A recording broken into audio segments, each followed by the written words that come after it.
Un Boeing 737-800 de la compagnie United Airlines a atterri en Oregon aux États-Unis avec un panneau manquant. Le trou béant dans le fuselage n'a été constaté qu'après l'atterrissage. Aucune alerte n'a été déclenchée durant le trajet.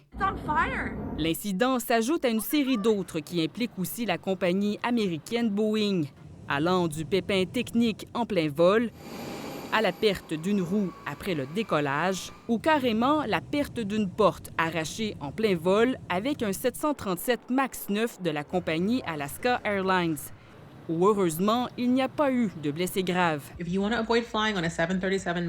Mais la crainte, elle, reste bien visible, du moins sur les réseaux sociaux.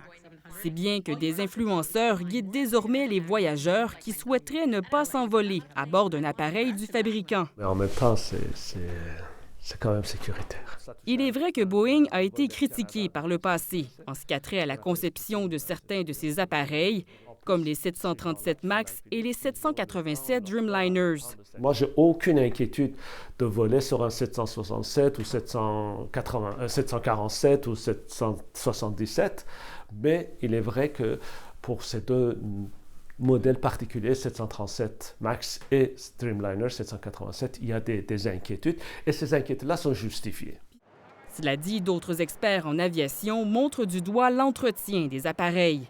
Une responsabilité qui revient à l'exploitant, soit à la compagnie aérienne. Je dirais que 95% des problèmes qu'on a sur les appareils Boeing en fonction sont vraiment des problèmes posés par l'entretien journalier des compagnies aériennes sur l'appareil. Les déboires de Boeing se répercutent aussi en bourse. L'action de la compagnie continue de chuter depuis le début de l'année. Ici Gabriel Proulx, Radio-Canada, Montréal.